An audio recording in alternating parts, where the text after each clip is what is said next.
এবার লেবানন থেকে ব্যাংকে খুব সহজেই নতুন অ্যাকাউন্ট খোলার সুবর্ণ সুযোগ পাচ্ছেন প্রবাসী বাংলাদেশিরা। একই সাথে পেতে যাচ্ছেন বৈধ হবার সুযোগ। দেশটিতে বসবাসরত প্রবাসীদের সেবা নিশ্চিত করার লক্ষ্যে কাজ করে যাচ্ছে বৈরুতে বাংলাদেশ দূতাবাস। এই উদ্যোগকে সাধুবাদ জানিয়েছে দেশটিতে বসবাসরত রেমিটেন্স যোদ্ধারা। লেবানন থেকে মিলন খানের তথ্যচিত্রে ডেস্ক রিপোর্ট। লেবাননে প্রায় লক্ষাধিক প্রবাসী বাংলাদেশির বসবাস। তাদের বৈধকরণ প্রক্রিয়ার সেবা নিশ্চিতে দূতাবাসের কনসুলার পাসপোর্ট কার্যক্রম সহ বেশ কয়েকটি গুরুত্বপূর্ণ সেবা চালু করেছে। শনি ও রবিবার বন্ধের দিনেও ত্রিপোলিতে সেবা কার্যক্রম চলমান থাকে। লেবাননে নিযুক্ত বাংলাদেশের রাষ্ট্রদূত air vice marshal Javed Tanvir Khan উপস্থিত থেকেই সকল কার্যক্রম পর্যালোচনা করেন।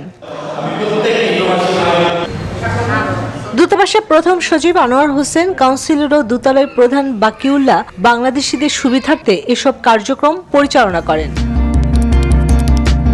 নতুন করে এই সেবায় যুক্ত হয়েছে বিনামূল্যে লেবানন থেকে সোনালী ব্যাংকে অ্যাকাউন্ট খোলার সুবর্ণ সুযোগ। দূতাবাসের কর্মকাণ্ডে খুশি প্রবাসী বাংলাদেশিরা।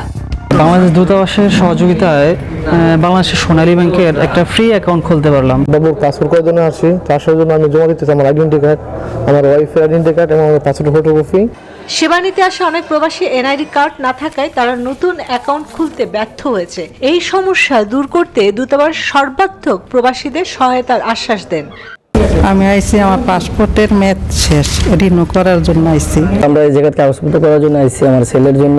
দূতাবাসের এই উদ্যোগে হুন্ডির মাধ্যমে টাকা না পাঠিয়ে ব্যাংকে লেনদেন হবে, দেশের রেমিটেন্সেও অবদান রাখবে মত সংশ্লিষ্টদের। Desk report, news 24।